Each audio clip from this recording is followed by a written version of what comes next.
Aku mengambil HP yang terletak di atas televisi dan membawanya keluar dari pintu rumah. Tidak ada nama identitas penelpon, yang ada tertera hanya nomor telepon. Itu berarti bukan nomor orang-orang yang kukenal. Halo, jawabku. Halo Lang, lu di mana? Ujar Andika. Oh, Luka, tanyaku balik.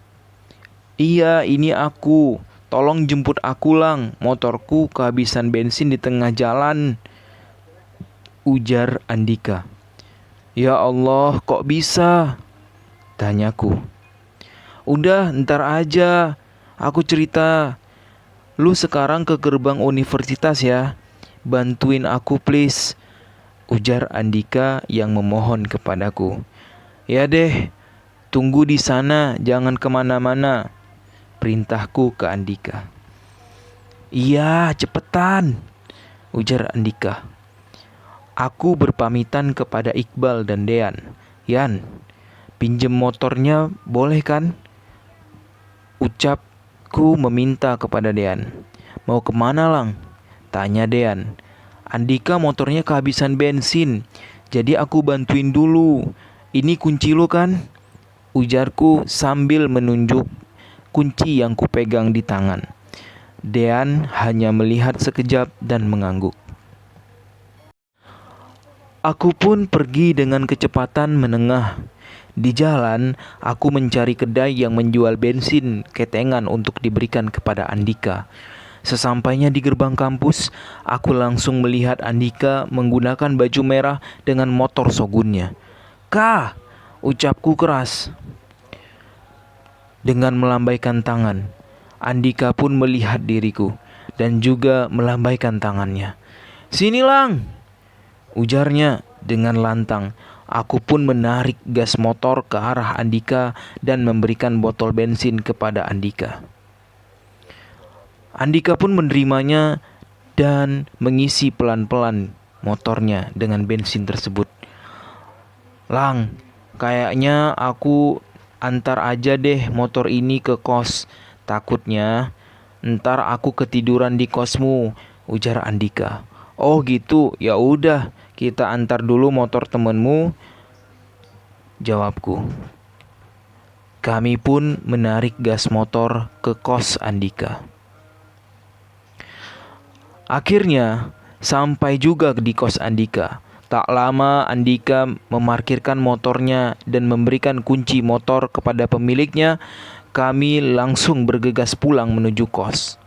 Di perjalanan pulang, Andika bertanya, siapa udah di kos Lang? Tanyanya. Dean dan Iqbal, jawabku. Dirimu lapar nggak? Tanya Andika. Nggak sih, aku udah makan tadi di kos. Kamu lapar ya? Tanyaku. Nggak juga sih, kita beli cemilan yuk, ujar Andika. Nggak usah, di rumah udah ada cemilan tuh, ujarku. Nggak apa-apa, ntar kita duduk-duduk bentar, di mana kayak gitu, aku mau curhat nih, ujar Andika malu-malu. Walah, yuklah, ujarku. Kami pun pergi membeli cemilan. Setelah itu kami pergi ke gedung yang terletak di depan gerbang kampus. Di sana kami duduk di sebuah ayunan kecil yang hanya muat 2 orang. Lalu Dika mulai bercerita tentang hidupnya di kampung. Aku pun merespon semua cerita Andika dengan pertanyaan-pertanyaan yang mengisyaratkan aku ingin tahu dan peduli. Andika meminta pendapatku dan ia sangat senang berteman denganku. Ia berterima kasih kepadaku karena telah mau mendengarkan keluh kesahnya. Lalu tiba-tiba ia mengatakan, "Oh iya Lang, aku penasaran dengan perasaanmu kepada Alula. Boleh kutanya, kenapa kamu begitu sangat menyayanginya dan menjaganya?" Tanya Andika. Aku juga bingung mau mendeskripsikannya seperti apakah. Rasanya perbendaharaan kata yang kumiliki belum cukup untuk mampu melukiskan perasaanku kepadanya, jawabku tanpa ragu. Andika menatap mataku dengan mengangguk-angguk, mendengarkan kalimat yang keluar dari mulutku. Yang jelas kah, dia berbeda dengan cewek lain, ujarku. Berbeda? Apanya yang berbeda, Lang? Cewek lain juga pakai jilbab dan ada juga yang seperti dia. Tanya Andika dengan sangat penasaran. Bukan hanya jilbab kah? Dulu, sewaktu di kampung, aku melihat wanita hanya sebagai tempat pelampiasan emosi dan nafsuku. Aku hanya ingin mempermainkan setiap wanita yang aku dekati, ujarku dengan penuh penyesalan. Lalu, tanya Andika yang ingin aku melanjutkan cerita secara lengkap.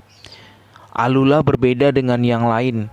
Saat pertama kali aku melihatnya, hati dan pikiranku menjadi satu kesatuan yang baik. Ujarku, "Ah, kamu mah terlalu filosofis. Aku juga bingung. Langsung ke intinya aja lah," ujar Andika yang kesal dengan penjelasanku. Hahaha, penasaran kali ya lu. Oke, aku jelaskan. Ketika pertama kali aku melihatnya, aku sama sekali tidak ingin mendekatinya hanya sebagai pacar, tapi aku ingin Alula menjadi yang terakhir dalam hidupku.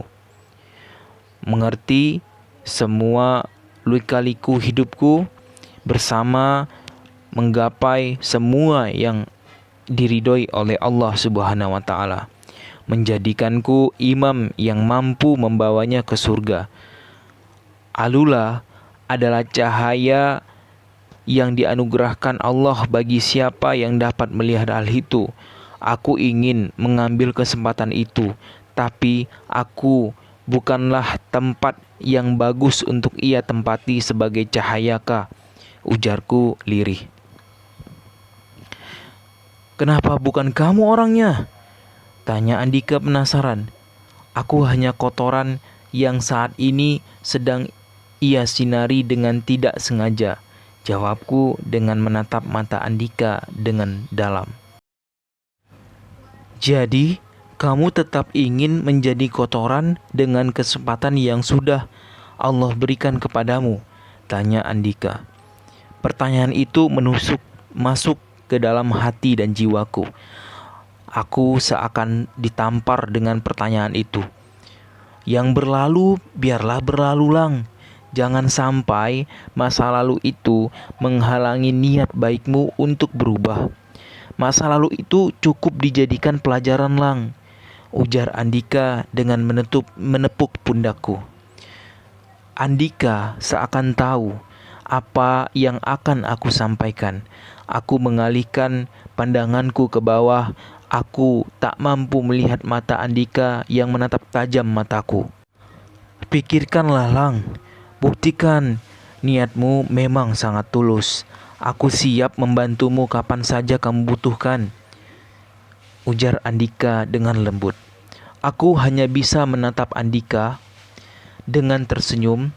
Rasanya kepercayaan diriku berlipat-lipat naik. Baru kali ini ada orang yang sangat yakin untuk mendukungku.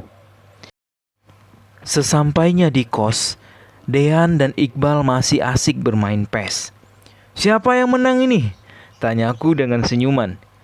"Dah jelaslah aku yang menang, masih tanya juga lu, Lang," ujar Iqbal sombong. "Yuk, ulang lagi lah. Udah ada Andika nih," ujarku mengajak Dean dan Iqbal untuk memulai permainan yang baru. "Boleh, siapa takut," ujar Dean yang menerima ajakanku.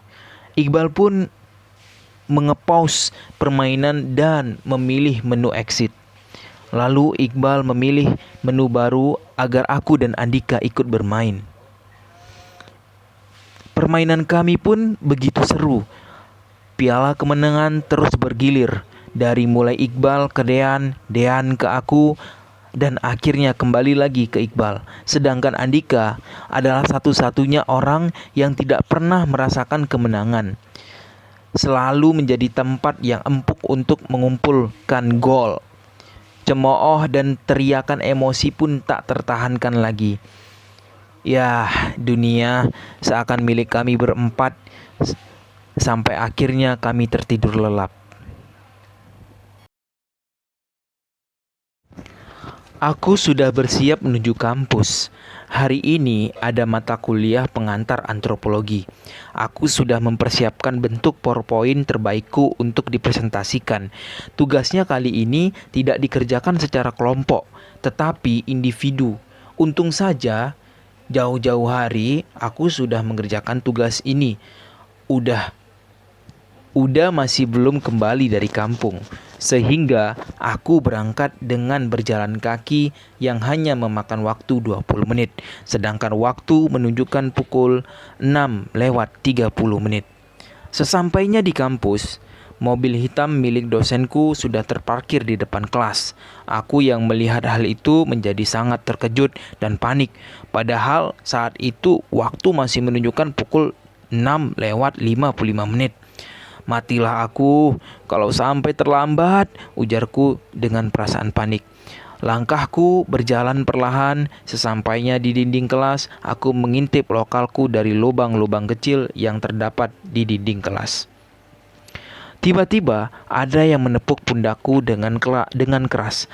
Aku langsung berbalik badan dan terkejut dengan siapa yang menepuk pundakku tadi. Ibu," ujarku.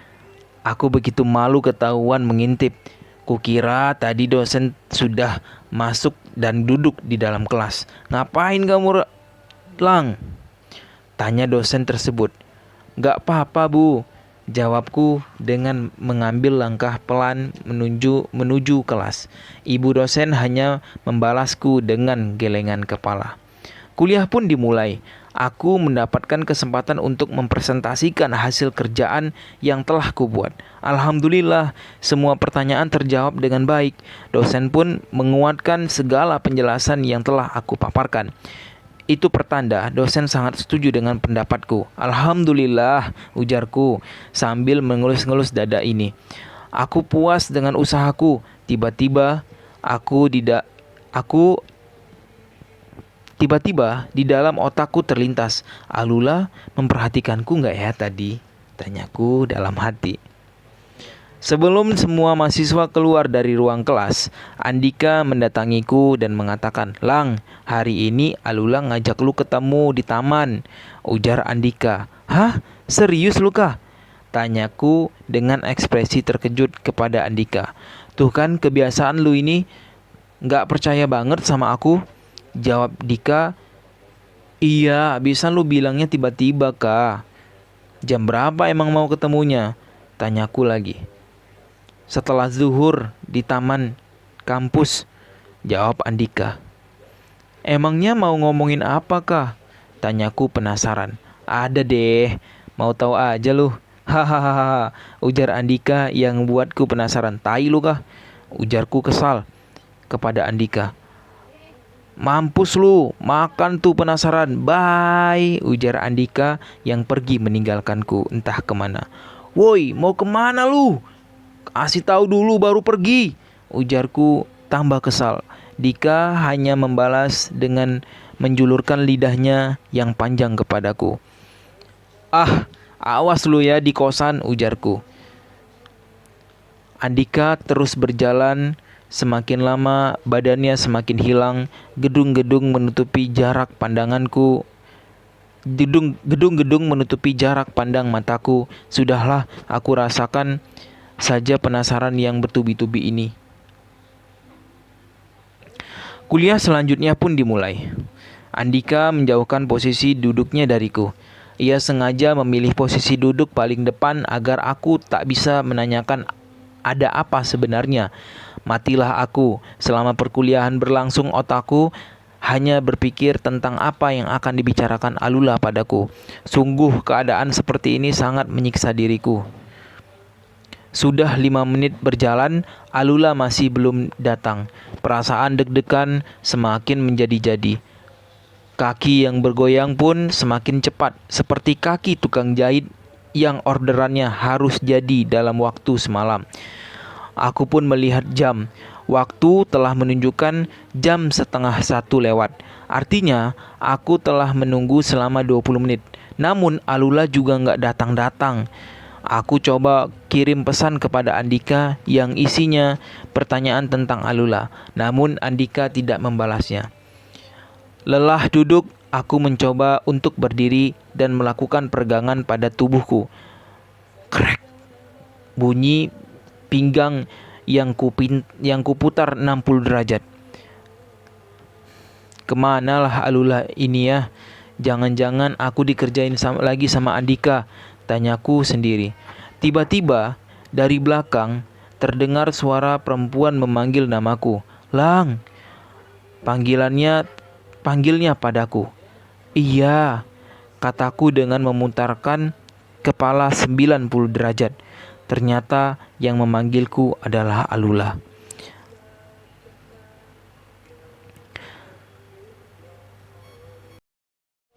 Aku menyuruhnya untuk langsung duduk. Lama ya, Lang? Maaf ya, tadi antrian sholatnya panjang, ujarnya. Gak apa-apa kok, jawabku grogi dan kaku. Oh iya, apa kabar? Tanyaku basa-basi kepada Alula. Alhamdulillah baik, kamu gimana? Tanya Alula balik. Dengan suara yang terdengar grogi. Baik, alhamdulillah aku sangat baik. Aku membalas juga dengan suara yang lebih grogi. Alula pun menahan ketawanya melihat groginya aku. Kami terdiam selama 2 menit. Tak ada pertanyaan yang keluar dari mulut kami. Hanya saja mata kami tidak saling menoleh. Sekilas kulihat muka Alula malu-malu untuk tersenyum. Aku yang melihatnya pun juga begitu. Gimana kuliah? Tiba-tiba Alula bertanya dengan gaya malu-malu. Alhamdulillah, kuliah ya gitulah. Sangat menarik dan berbeda dengan cara belajar di SMA. Jawabku dengan tenang. Oh iya, HP-nya ku kembalikan ya, ujar Alula. HP? HP apa? Tanyaku pura-pura bingung. Alula mengangkat tangannya yang memegang HP. Ini HP siapa coba? Tanya Alula dengan sinis. HP siapa? Aku mana tahu, jawabku sedikit panik. Ini HP kamu kan, Lang? Udah deh, jangan disangkal lagi. Ngaku aja, Andika juga udah bilang kok, ujarnya dengan sinis. Lah, dari mana kamu tahu kalau itu HP-ku? Tanyaku pura-pura sinis. Ini buktinya ada nama ibu dan kamu dalam draft, jawabnya lugas. Alamak, ternyata betul dugaanku, ujarku dengan menggaruk-garukkan rambut kepala. Alula pun tersenyum malu melihatku kebingungan dan malu ketahuan kalau HP itu adalah milikku.